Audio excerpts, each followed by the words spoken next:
হঠাৎ রাজনীতির বাতাসে মাঝে মাঝেই ফিসফিসানি শুনি, দেখি নানা জড়ি।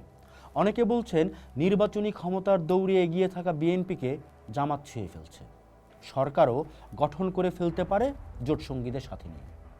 আচ্ছা, বহুদিন ধরে প্রশ্ন, জামাত ক্ষমতায় আসলে বাংলাদেশ রাষ্ট্রের কি চরিত্রে বদল ঘটবে? আমাদের রাজনৈতিক কাঠামো কি আমূল বদলে যাবে? ঘটনাটা কি ঘটতে পারে? জামায়াত, অন্যান্য রাজনৈতিক দলের বক্তব্য, বিশেষজ্ঞদের পর্যবেক্ষণ ইত্যাদি মিলিয়ে চলুন আমরা বরং সম্ভাবনাকে ধরে বিশ্লেষণ করার চেষ্টা করি।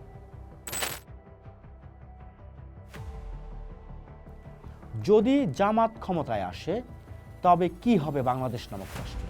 রাষ্ট্র পরিচালনার কতগুলো সুনির্দিষ্ট নীতি পদ্ধতি রয়েছে। কি হবে সেই নীতি ও পদ্ধতি? জামাতের একটি রাজনীতি রয়েছে, ফলে কি হবে সে রাজনীতির সমাজ, শিক্ষা ও সংস্কৃতি? আসুন একটু দেখে নেওয়া যাক। বাংলাদেশের রাজনীতিতে জামায়াতে ইসলামী ৭১ প্রশ্নে বিতর্কিত রাজনীতি ও নির্বাচনী জোটে আলোচিত এবং ২৪ জুলাই অভ্যুত্থান পরবর্তীতে প্রভাব বিস্তারকারী নাম।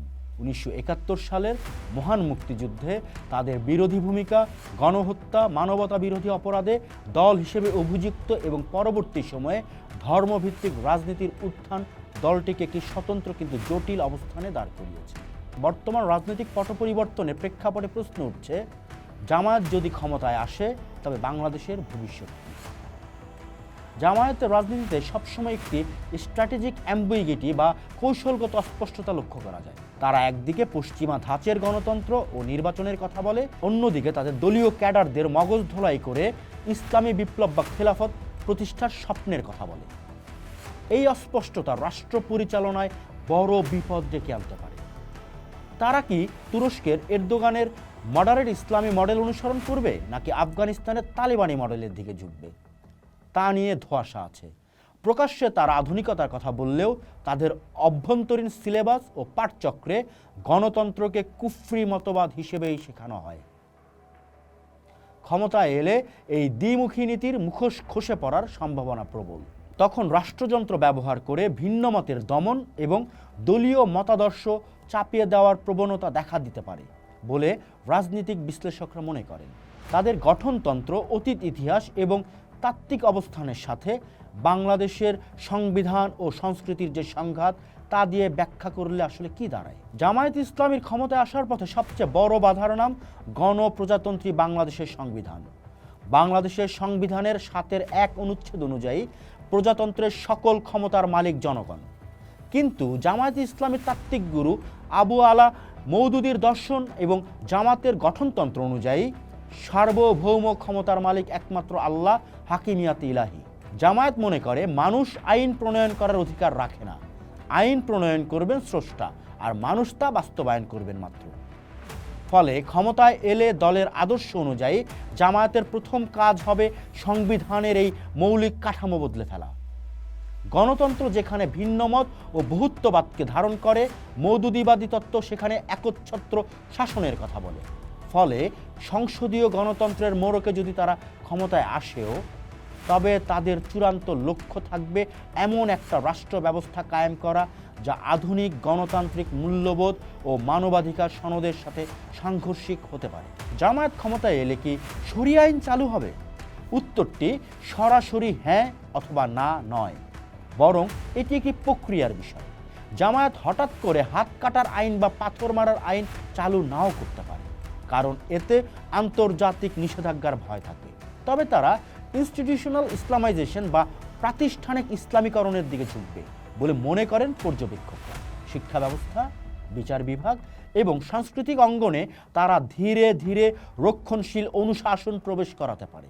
ব্লাসফেমি আইনের মতো কঠোর আইন প্রণয়ন করে মুক্ত চিন্তা, বিজ্ঞান মনস্কতা এবং শিল্প চর্চাকে সংকুচিত করা হতে পারে। ব্যাংকিং ও অর্থনীতিকে সম্পূর্ণ ঢেলে সাজানোর নামে এমন সব নীতি গ্রহণ করা হতে পারে যা বৈশ্বিক অর্থনীতির সাথে সামঞ্জস্যপূর্ণ নাও হতে পারে। অর্থাৎ নাটকীয়ভাবে শরিয়া ঘোষণা না করলেও এক ধরনের কট্টরপন্থী অনুশাসন চাপিয়ে দেওয়া হতে পারে, যেখানে ব্যক্তিগত স্বাধীনতা গৌণ হয়ে পড়বে বলে পর্যবেক্ষকরা মনে করেন। জামায়াত ইসলামীর নারী বিষয়ক দৃষ্টিভঙ্গি রক্ষণশীল, যদিও তাদের দলে নারী কর্মী বাহিনী বা রুকন রয়েছে, কিন্তু নেতৃত্ব বা নীতি নির্ধারিত পর্যায়ে নারীদের অবস্থান শূন্য বললেই চলে। নমিনেশন দেওয়ার ক্ষেত্রেও এই নির্বাচনে তাদের এই রক্ষণশীল মনোভাবের পরিবর্তন এখন পর্যন্ত হয়নি। মওদুদীর তত্ত্বে নারীকে মূলত গৃহকোণেই নিরাপদ ভাবা হয় এবং রাষ্ট্রপ্রধান হিসেবে নারীর নেতৃত্বকে তারা নীতিগতভাবে স্বীকার করে না। জামায়াত ক্ষমতায় এলে নারীর কর্মসংস্থান, পোশাক ও চলাফেরার উপর বিধিনিষেধ আসার প্রবল সম্ভাবনা রয়েছে। পর্দা প্রথা রাষ্ট্রীয়ভাবে বা সামাজিকভাবে বাধ্যতামূলক করার চেষ্টা হতে পারে। সহশিক্ষা বা কোএডুকেশন ব্যবস্থার বিরুদ্ধে তাদের দীর্ঘদিনের অবস্থান রয়েছে। ফলে উচ্চশিক্ষা, কর্মক্ষেত্র নারীদের অংশগ্রহণ কমে যেতে পারে, যা বাংলাদেশের অর্থনৈতিক অগ্রযাত্রাকে, বিশেষ করে গার্মেন্টস সেক্টরকে বড় ধরনের ঝুঁকির মুখে ফেলতে পারে বলে পর্যবেক্ষকরা মনে করছেন। নারীর ক্ষমতায়ন ও সমতার যে লড়াই বাংলাদেশ গত কয়েক দশকে চালিয়েছে তা বড় সড় হোঁচট খেতে পারে। যে দেশে 50% জনগোষ্ঠী নারী, সেই অর্ধেক জনগোষ্ঠীর সম্পর্কে এমন নীতি রেখে সে কি সবার জন্য কাজ করতে পারবে? সাম্প্রতিক সময়ে জামায়াত নেতাদের পূজা মণ্ডপ পরিদর্শন বা হিন্দু সম্প্রদায়ের নিরাপত্তা দেওয়ার ঘোষণা কিংবা একজন সনাতন ধর্মাবলম্বীকে নমিনেশন দেয়া অনেককে আশান্বিত করতে পারে। অনেকে অমাবস্যায় ছোট্ট এক টুকরো টর্চের আলো ভাবতে পারে। একে কেউ কেউ প্রগতিশীল জামায়াত বা পরিবর্তিত জামায়াত হিসেবেও দেখতে পারেন, কিন্তু ইতিহাসের দিকে তাকালে ভিন্ন চিত্র পাওয়া যায়। 2001 সালের নির্বাচনের পর বাংলাদেশে যে ভয়াবহ সংখ্যালঘু নির্যাতন হয়েছিল তাতে জামায়াতের সংশ্লিষ্টতার অভিযোগ আছে। তাত্ত্বিকভাবে জামায়াত একটি ইসলামী রাষ্ট্রে অমুসলিমদের আশ্রিত নাগরিক হিসেবে গণ্য করে। আধুনিক রাষ্ট্রে সকল নাগরিকের সমান অধিকারের ধারণার সাথে এই তত্ত্ব সাংঘর্ষিক। পূজা মণ্ডপে যাওয়া বা মিষ্টি কথা বলা বর্তমানে একটি রাজনৈতিক পিয়ার, কিন্তু দলের মূল আদর্শে অমুসলিমদের প্রতি যে আদারিং বা দ্বিতীয় শ্রেণীর নাগরিক ভাবার মানসিকতা রয়েছে তা কি তাদের বদলেছে? যতদিন পর্যন্ত জামায়াত তাদের গঠনতন্ত্র থেকে ধর্মীয় শ্রেষ্ঠত্বের ভিত্তিতে রাষ্ট্র পরিচালনার নীতি বাদ না দিচ্ছে, ততদিন সংখ্যালঘুদের জন্য তাদের এই প্রগতিশীলতা কতটা বিশ্বাসযোগ্য হতে পারে? জামায়াত ক্ষমতায় এলে বাংলাদেশের শাশ্বত সংস্কৃতির উপর বড় আঘাত আসার সম্ভাবনা রয়েছে বলে মনে করছেন সাংস্কৃতিক ব্যক্তিত্বরা। বাঙালি ও এই অঞ্চলের জাতিগোষ্ঠীর সংস্কৃতি সমন্বয়ের সংস্কৃতি। পহেলা বৈশাখ, মঙ্গল শোভাযাত্রা, গান, নাটক, সিনেমা, সাহিত্য, কবিতা, চারুকলা, এর সব কিছুর সাথেই জামায়াতের আদর্শিক বিরোধ রয়েছে। তারা এগুলোকে হিন্দুয়ানি সংস্কৃতি বা বিজাতীয় সংস্কৃতি হিসেবে ট্যাগ করে থাকে। প্রগতিশীলতার নামে বর্তমানে তারা যে নমনীয় ভাব দেখাচ্ছে, অনেকেই বলছেন এটা নির্বাচনী কৌশল, ক্ষমতায় যাওয়ার কৌশল মাত্র। ক্ষমতায় গিয়ে তারা পাঠ্যপুস্তক পরিবর্তন করে ইতিহাস বিকৃতি ঘটাতে পারে। মুক্তিযুদ্ধের কিংবা এই অঞ্চলের জনগোষ্ঠীর ইতিহাস বিকৃতির এক ধরনের কায়দা আমরা যেমন আওয়ামী আমলে দেখেছি ইতিহাসের দলীয়করণ, তেমনি অনেকের মতে এমনকি জামাত ও শিবিরের প্রকাশনাগুলো বিবেচনায় নিলেও এই উদ্বেগ তৈরি হয় যে ইতিহাস আরেক দফা অন্য রকম বিকৃতির মুখোমুখি হবে, যা আমরা এই ডিসেম্বর মাসের 10 থেকে 14 তারিখ ফেসবুকের পাতায় জামাতের নেতাকর্মীদের বক্তব্যের মাধ্যমে এক ধরনের দেখতে পাচ্ছি। সেই বিকৃতিকে জাস্টিফাই করার চেষ্টা করা হবে ধর্ম দিয়ে, চেষ্টা হবে ইতিহাস নামে চালানোর। মুক্ত চিন্তার লেখক, ব্লগার, শিল্পী ও সংস্কৃতি কর্মীরা সেন্সরশিপ ও রাষ্ট্রীয় নিগ্রহের শিকার হতে পারেন। সমাজ থেকে বিজ্ঞান মনস্কতা, যুক্তিবাদের চর্চা কমে গিয়ে সংস্কার ও অন্ধবিশ্বাসের প্রসার ঘটতে পারে। অর্থাৎ বাংলাদেশের কালচারাল আইডেন্টিটি বা সাংস্কৃতিক পরিচয় মুছে ফেলে একটি কৃত্রিম ধর্মীয় পরিচয় দাঁড় করানোর চেষ্টা করা হবে। অথচ ইতিহাসের বিস্তৃত আলাপে না গিয়ে আমরা যদি লালনের গানের দিকেও তাকাই, তাহলে এই অঞ্চলের মানুষের বহুত্ববাদী, মানবতাবাদী ধারার আকাঙ্ক্ষা ইতিহাসকে দেখি বারবার। এমনকি এখানে ইসলামও এসে মিশেছে সহজিয়া সহাবস্থানের ধারায়, যেটা বোঝা যায় মাজারগুলোর দিকে তাকালে। মাজারগুলো এই অঞ্চলে গণতান্ত্রিক পরিসর, যেখানে সকল মত পথের লোক এসে আশ্রয় পায়, বেড়ে ওঠে। রাষ্ট্র তো এমনই হবার কথা। অথচ জামায়াতের অনেকের বিরুদ্ধেই অভিযোগ মাজার ভাঙা। সাধারণত মনে করা হয় কোনো ইসলামী দল ক্ষমতায় এলে ইসলামের লাভ হয়, কিন্তু গভীর বিশ্লেষণে দেখা যায় জামায়াত ক্ষমতায় এলে খোদ ইসলামের ভাবমূর্তি এবং সারবত্তা বিপদে পড়তে পারে। প্রথমত, ধর্ম যখন ক্ষমতার সিঁড়ি হয় তখন তা আর আধ্যাত্মিক থাকে না। জামায়াত ইসলামকে একটি পলিটিক্যাল আইডিওলজি বা রাজনৈতিক মতবাদে পরিণত করতে চাচ্ছে, যা তাদের ক্ষমতায় যাওয়ার রাস্তা হতে পারে। এর ফলে ধর্ম তার পবিত্রতা হারিয়ে ক্ষমতার হাতিয়ারে পরিণত হতে পারে বলে বিশ্বাস করেন অনেক ধর্মীয় নেতারা। দ্বিতীয়ত, বাংলাদেশে ইসলামের হাজার বছরের ঐতিহ্য হলো সুফি সাধক ও উদারপন্থী ভাবধারা লোকজন। জামায়াত মূলত মওদুদিবাদী, কিছুটা সালাফি ঘরানার কট্টর রাজনীতির চর্চা করে। তারা ক্ষমতায় এলে মাযহাব ও আকীদাগত দ্বন্দ্ব প্রকট হতে পারে। সুফি, পীর, আউলিয়া বা ভিন্ন মতের আলেমদের উপর খড়গ নেমে আসতে পারে। পাকিস্তানে যেমন শিয়া সুন্নি বা বিভিন্ন ফেরকার মধ্যে দাঙ্গা নিত্য নৈমিত্তিক ব্যাপার, বাংলাদেশেও তেমনি ধর্মীয় অসহিষ্ণুতা বা সেক্টরিয়ান ভায়োলেন্স তৈরি হতে পারে।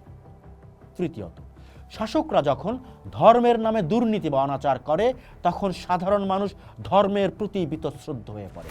জামায়াত যদি ইসলামী লেবাসে ব্যর্থ শাসন উপহার দেয় তবে তরুণ প্রজন্মের মধ্যে ধর্ম নিয়ে ভুল বোঝাবুঝি আরও বেড়ে যাবে। অর্থাৎ ধর্মের রাজনৈতিক ব্যবহার শেষ পর্যন্ত ধর্মের জন্যই বুমেরাং হতে পারে। কারণ আধুনিক গণতন্ত্র বলে ধর্ম ব্যক্তিগত, রাষ্ট্র সবার। আর জামায়াতের তত্ত্ব সবার রাষ্ট্রকে একটি ধর্মের রাষ্ট্র বানাতে হবে। সেই একটি ধর্মের রাষ্ট্র নিয়েও আবার সব ধারার ইসলাম একমত নয়। আরেকটি বিষয় মুখরোচক, সেটা হচ্ছে জামাত দাবি করে যে সবাইকে দেখেছেন, এবার আমাদের দেখেন। সকল দল দুর্নীতি করেছে, জামায়াত কখনো দুর্নীতি করেনি। এটাও জামায়াত আসলে কতটা রাজনৈতিকভাবে সততার পরিচয় দিচ্ছে সেই প্রশ্ন তৈরি করে। কারণ প্রথমত, 1971-এ বাংলাদেশের মানুষ যখন মুক্তিযুদ্ধ করছে তখন জামায়াত দলগতভাবে মুক্তিযুদ্ধের বিরোধিতা করেছে। তারা গণহত্যা চলাকালে বাংলাদেশের সেই গণহত্যার অংশীদার ছিল। আল বদর, আল শামস বাহিনী গঠন করেছে, তাদের দলের দুজন মন্ত্রীও ছিল। কিন্তু ইতিহাসের এই পর্যায়ে নিয়ে তারা সবসময় বুদ্ধিবৃত্তিক অসততা এবং বুদ্ধিবৃত্তিক দুর্নীতি করেছে বলে বড় ধরনের অভিযোগ আছে। এবং বারবার ক্ষমা চাওয়ার প্রশ্ন আসলেও তারা সেখানেও কৌশল করেছে, যেটা রাজনীতিতে একটা সততার প্রশ্ন হিসেবে হাজির হয়। এখন প্রশ্ন হলো, প্রথম বুদ্ধিবৃত্তিক দুর্নীতির প্রশ্ন, এবার অর্থনৈতিক দুর্নীতির প্রশ্ন যদি আসে তাহলে 2001-2006 বিএনপি জামাত জোট একসাথে সরকার পরিচালনা করছে। জামাত নিজে ওই সময়ে ওই সরকারের অংশীদার হওয়ার পরেও বিএনপির বিরুদ্ধে চারবার দুর্নীতিতে চ্যাম্পিয়ন হবার অভিযোগ। তখন কি আমরা জামাতের মন্ত্রীদেরকে দেখেছি যে তারা দুর্নীতিতে চ্যাম্পিয়ন হওয়ার কারণে বিএনপি জোট সরকার থেকে বেরিয়ে এসেছে? আসেনি তো। তারা ন্যূনতম বিএনপির সমালোচনা করেছে? করেনি তো। ফলে কি করে বলা যাবে যে তারা সুশাসনে বিশ্বাসী? এখন যেমন আওয়ামী লীগ আমলে যারা আওয়ামী লীগের দল, সরকার কিংবা পদ পদবি থেকে বের হয়ে আসেনি বলে তাকে অপরাধী হিসেবে চিহ্নিত করা হচ্ছে, মামলা দেয়া হচ্ছে, তাহলে 2001 থেকে 2006 ওই ঘটনাগুলোতে দুর্নীতির দায়ে জামাত অভিযুক্ত হবে না কেন? তাই প্রশ্ন, জামাত ইসলামী ক্ষমতায় আসা কেবল একটি রাজনৈতিক দলের সাধারণ পালাবদল কি? এটি বাংলাদেশের সংবিধান গঠন, মুক্তিযুদ্ধের আদর্শ, বাঙালি কিংবা সব জনগোষ্ঠীর সংস্কৃতি এবং সামাজিক সহাবস্থানের উপর এক বড় চ্যালেঞ্জ। একই সাথে এটা অর্থনৈতিক নীতিরও চ্যালেঞ্জ। তাদের গঠনতন্ত্রের সাথে দেশের নারী ও সংখ্যালঘুদের বিষয়ে তাত্ত্বিক অবস্থান, ধর্মের রাজনীতির ব্যবহার সব কিছু ইঙ্গিত দেয় যে রক্ষণশীল ও অসহিষ্ণুতার দিকে গড়াতে পারে ধর্মের নামে নির্বাচন কিংবা অন্য পদ্ধতিতে রাষ্ট্রযন্ত্রের ক্ষমতা দখলের অভিজ্ঞতা এই অঞ্চলে যে ভালো না তার সর্বশেষ উদাহরণ ভারতে বিজেপি কিংবা ওদিকে পাকিস্তান ও আফগানিস্তান। এটা ধর্ম ও রাষ্ট্র উভয়ের জন্যই বিপদ ডেকে আনতে পারে। দেখার বিষয়, ক্ষমতার রাজনীতিতে এই যে পর্যবেক্ষণগুলো, প্রশ্নগুলো জামাত ইসলামের নীতি নিয়ে উঠেছে, সেটার উত্তর বা সুরাহা দল হিসেবে জামাত কিভাবে দিবে? যে শঙ্কা বা বিপদের ঝুঁকি রাজনৈতিক পর্যবেক্ষকরা, ধর্মীয় নেতারা দেখছেন, তা অতিক্রমে জামাত কী ধরনের নীতি হাজির করছেন? নাকি জামাত বারবার অতীতের মতো বুদ্ধিবৃত্তিক অসততার পরিচয় দিয়েই যাবে? প্রশ্নটা রেখে গেলাম। পোস্ট দেখুন, ভাবুন, করুন। থাকুন পোস্টের সাথেই।